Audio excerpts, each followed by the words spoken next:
Capítulo 14. Faltaban solo 2 días para la Pascua y para la fiesta de los panes sin levadura. Los jefes de los sacerdotes y los maestros de la ley buscaban con artimañas cómo arrestar a Jesús para matarlo. Por eso decían: no durante la fiesta, no sea que se amotine el pueblo.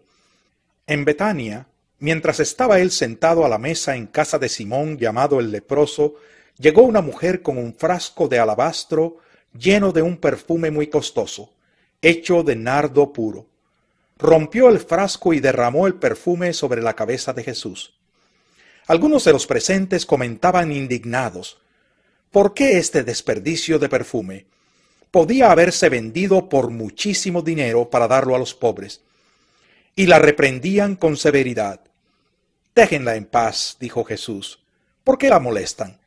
Ella ha hecho una obra hermosa conmigo. A los pobres siempre los tendrán con ustedes, y podrán ayudarlos cuando quieran. Pero a mí no me van a tener siempre. Ella hizo lo que pudo, ungió mi cuerpo de antemano, preparándolo para la sepultura.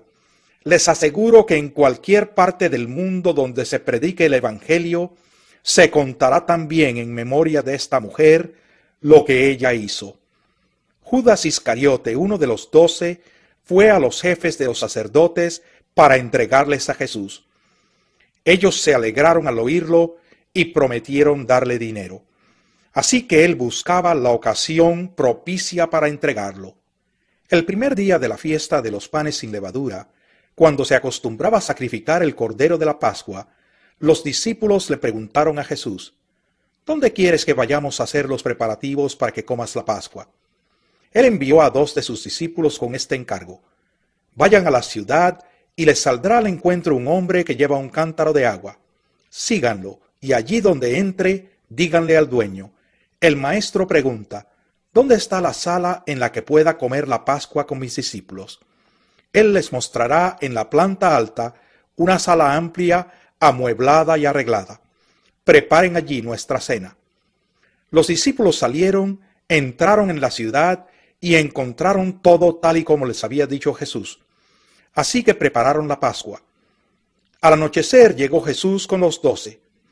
Mientras estaban sentados a la mesa comiendo, dijo: les aseguro que uno de ustedes que está comiendo conmigo me va a traicionar. Ellos se pusieron tristes y uno tras otro empezaron a preguntarle: ¿acaso seré yo? Es uno de los 12, contestó, uno que moja el pan conmigo en el plato. A la verdad, el Hijo del Hombre se irá tal como está escrito de él, pero ay de aquel que lo traiciona. Más le valdría a ese hombre no haber nacido. Mientras comían, Jesús tomó pan y lo bendijo. Luego lo partió y se lo dio a ellos, diciéndole: tomen, esto es mi cuerpo. Después tomó una copa, dio gracias y se la dio a ellos, y todos bebieron de ella. Esto es mi sangre del pacto, que es derramada por muchos, les dijo. Les aseguro que no volveré a beber del fruto de la vid hasta aquel día en que beba el vino nuevo en el reino de Dios. Después de cantar los salmos, salieron al monte de los olivos. Todos ustedes me abandonarán, les dijo Jesús, porque está escrito: heriré al pastor y se dispersarán las ovejas. Pero después de que yo resucite, iré delante de ustedes a Galilea. Aunque todos te abandonen, yo no, declaró Pedro. Te aseguro, le contestó Jesús, que hoy, esta misma noche, antes de que el gallo cante por segunda vez, me negarás 3 veces. Aunque tenga que morir contigo, insistió Pedro con vehemencia, jamás te negaré. Y los demás dijeron lo mismo. Fueron a un lugar llamado Getsemaní, y Jesús les dijo a sus discípulos: siéntense aquí mientras yo oro. Se llevó a Pedro, a Jacobo y a Juan, y comenzó a sentir temor y tristeza. Es tal la angustia que me invade, que me siento morir, les dijo. Quédense aquí y vigilen. Yendo un poco más allá, se postró en tierra y empezó a orar, que de ser posible no tuviera él que pasar por aquella hora. Decía: Abba, Padre, todo es posible para ti. no me hagas beber este trago amargo, pero no sea lo que yo quiero, sino lo que quieres tú. Luego volvió a sus discípulos y los encontró dormidos. Simón, le dijo a Pedro, ¿estás dormido? ¿No pudiste mantenerte despierto ni una hora? Vigilen y oren para que no caigan en tentación. El espíritu está dispuesto, pero el cuerpo es débil. Una vez más se retiró e hizo la misma oración. Cuando volvió los encontró dormidos otra vez, porque se les cerraban los ojos de sueño. No sabían qué decirle. Al volver por tercera vez les dijo, ¿siguen durmiendo y descansando? Se acabó. Ha llegado la hora. Miren, el Hijo del Hombre va a ser entregado en manos de pecadores. Levántense, vámonos. Ahí viene el que me traiciona. Todavía estaba hablando Jesús cuando de repente llegó Judas, uno de los 12. Lo acompañaba una turba armada con espadas y palos, enviada por los jefes de los sacerdotes, los maestros de la ley y los ancianos. El traidor les había dado esta contraseña: al que yo le dé un beso, ese es. Arréstenlo y llévenselo bien asegurado. Tan pronto como llegó, Judas se acercó a Jesús. Rabí, le dijo, y lo besó. Entonces los hombres prendieron a Jesús. Pero uno de los que estaban ahí desenfundó la espada e hirió al siervo del sumo sacerdote, cortándole una oreja.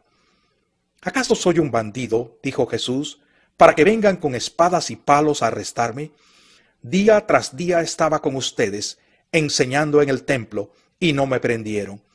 Pero es preciso que se cumplan las Escrituras. Entonces todos lo abandonaron y huyeron. Cierto joven que se cubría con solo una sábana iba siguiendo a Jesús. Lo detuvieron, pero él soltó la sábana y escapó desnudo. Llevaron a Jesús ante el sumo sacerdote y se reunieron allí todos los jefes de los sacerdotes, los ancianos y los maestros de la ley. Pedro lo siguió de lejos hasta dentro del patio del sumo sacerdote. Allí se sentó con los guardias y se calentaba junto al fuego. Los jefes de los sacerdotes y el consejo en pleno buscaban alguna prueba contra Jesús para poder condenarlo a muerte, pero no la encontraban. Muchos testificaban falsamente contra él, pero sus declaraciones no coincidían. Entonces unos decidieron dar este falso testimonio contra él. Nosotros le oímos decir: destruiré este templo hecho por hombres, y en 3 días construiré otro, no hecho por hombres. Pero ni aun así concordaban sus declaraciones. Poniéndose de pie en el medio, el sumo sacerdote interrogó a Jesús: ¿No tienes nada que contestar? ¿Qué significan estas denuncias en tu contra? Pero Jesús se quedó callado y no contestó nada. ¿Eres el Cristo, el Hijo del Bendito? Le preguntó de nuevo el sumo sacerdote. Sí, yo soy, dijo Jesús. Y ustedes verán al Hijo del Hombre sentado a la derecha del Todopoderoso y viniendo en las nubes del cielo. ¿Para qué necesitamos más testigos?, dijo el sumo sacerdote, rasgándose las vestiduras. Ustedes han oído la blasfemia. ¿Qué les parece? Todos ellos lo condenaron como digno de muerte. Algunos comenzaron a escupirle, le vendaron los ojos y le daban puñetazos.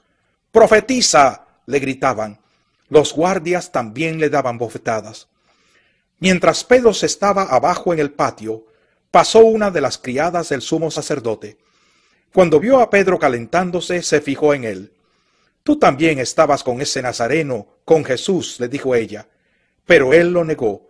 «No lo conozco, ni siquiera sé de qué estás hablando». Y salió afuera a la entrada.